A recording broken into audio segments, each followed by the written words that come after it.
not so good for the Troy Trojans. Still a little bit upset about our performance on Saturday night.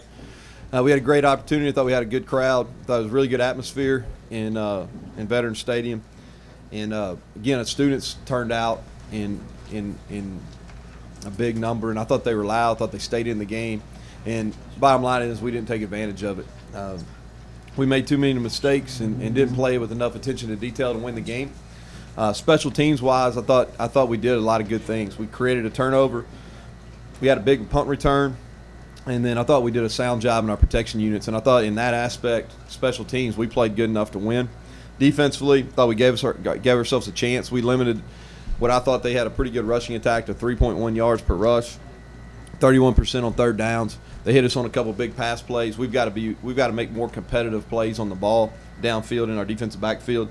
But I thought we played good team defense. We got a lot of guys to the ball, and in the second half, continually gave the offense opportunities to take the lead. Offensively, we didn't play good enough. Lacked discipline, lacked details. We won't win again if we play like that at outside receiver and quarterback. I'm in charge of the offense. We didn't coach good enough. Didn't have a good enough plan. So at the end of the day, it's on my shoulders. I thought we made some strides on the O-line, but the positives offensively were not very many. We had 8 drops, 9 negative runs. And it's going to be tough to move the ball against anybody with those type of numbers. Mississippi State, like it or not, we're going to move on and play a really good opponent this week in Mississippi State. Obviously, when you turn on the video, they're what you expect. When you talk about an upper echelon team out of the Southeastern Conference, a team that was ranked number 1 in the country, I think they'll be the most physical team we've played so far this year. They're very familiar with them. We played them twice, had 2 competitive games at Kentucky with them the last 2 years. It'll be a tough environment. A lot of cowbells. They've renovated the stadium. Very good place to play. Offensively, it starts with their quarterback. Dak, I think he's a guy that I've watched mature over the last 3 years. He's a big physical guy, a really good runner. I think his accuracy has improved tremendously over the course of his tenure as a starting quarterback. He's got 2 really big guys to throw to on the outside. The Wilson kid will be a tough matchup for us. He's 6'5", 220 pounds, really physical. I think their leading receiver right now is a kid named Fred Ross. He's from Tyler, Texas, a guy that we really recruited hard at Texas Tech. Good route runner, physical, does a good job in the punt return game.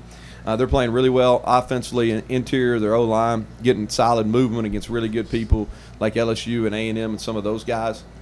The running backs, they're running hard, and I've got a lot of respect for Dan Mullen as a play caller. I think he does a good job getting people in position, setting edges. So very good offensively. Defensively, their defense coordinator is Manny Diaz. I think we've played against defenses led by him several times. He was obviously the defense coordinator at Middle Tennessee. He was at Texas when I was at Texas Tech. They're really long and talented up front. If you look at them, 6'4" plus across the front. The D tackle, number 98, Chris Jones, is as good as anybody in America at that position. They have 2 DNs, 48 and 47, that are causing a lot of havoc. I think their number 2, their corner, Redmond, is playing with a lot of confidence in the back end. The thing that sticks out to me is their biggest improvement over a year ago is in the secondary. They're playing at a high level in the secondary. They're making plays on balls. And they're experienced. That group on defense is an experienced group. They've played a lot of football. Special teams-wise, the Holloway kid that's the kickoff return guy, he's a threat. Anytime, we've got to know where he's at. Ross at punt returns had some big plays in the punt return game. So that's them in a nutshell. We'll have our hands full for sure. Questions? Just to follow up on what you're talking about, details, Coach. You said that you need to work on details. Yeah, details. If you look at it, when I talk about details from an offensive standpoint, you're not exaggerating the catch. We had, like I said, 8 drops in the game, and a lot of that's just not looking the ball in. Something we spend a lot of time on. When you talk about details, you talk about your first step. If you're making a forward step in the run game, less likely to have a negative run. If you step behind you can get penetration. We had some run-throughs on run plays, on gap schemes last week. We're just not having our eyes up. So little things always equal big things. And we just didn't do a very good job of those on offense, and they showed. And you constantly preach about, hey, little things equal big things, and now the proof's in the pudding. We got video to back up what we've been preaching, and we've got to get better at those little things, or we're going to continue to struggle on that side of the ball.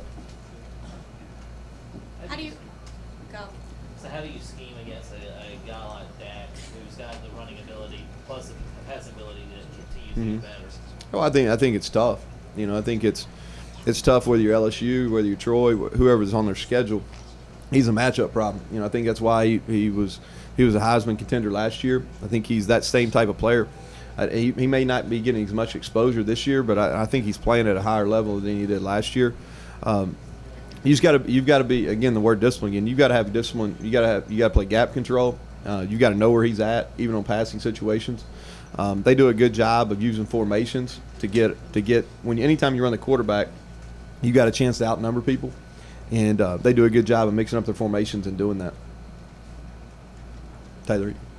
He literally stole the words out of my mouth. I guess, do you simulate the whole cowbell thing? I know it's a completely different environment than a lot of stadiums. Yeah. We've got some players from Mississippi, and it's a big game for them to be able to go back home. We've got a couple coaches on staff that have some Mississippi background, so we'll do some things through our sound system where we'll emulate the cowbells. But it's a loud environment. The crowd is right on top of you. They've done a good job of enclosing that stadium where the noise stays in there. And they were gone last week, so I know they'll have a big crowd that'll be into the game on Saturday afternoon. What do you think you can get some yards offensively? Well, they're going to make it tough. I think here's what I think is against Mississippi State or against whoever. I'm not necessarily concerned about who we're playing. I'm concerned about us playing offense the way it should be played. I'm concerned about us doing the little things, whether it's throwing, catching, where it's running, whether it's our running back pressing the heels, whether it's our O-line getting our eyes up. We're going to concentrate a lot more on ourselves this week, and that's no disrespect to Mississippi State because they're really, really good on defense, and I've got a lot of respect for their defensive coordinator, and they've got several NFL guys over there. But at this point, coming off that performance on Saturday night, I want to fix the things that we're not doing well. We've got to. It starts by being more disciplined and be detail oriented and practicing better. So those are the things that I'm going to fix. That we're going to work on fixing as an offensive staff this week. And they play good defense. There's some things that we can take advantage of, but we've got to do the little things right to do that. What's the feeling like in the locker room after the rival loss? I mean, going into Mississippi State. They weren't thinking about Mississippi State at that point. But they disappointed, understanding that we missed an opportunity. Offensively, understanding that didn't play well enough to win the game. But very disappointed. It's down. As it should be. Anytime. These guys put 365 days into 12 opportunities, and when you don't perform as well as you want to in one of those opportunities, it's going to hurt, and it should hurt. And if it doesn't hurt, you're not in it for the right reasons. So it was dejected without question.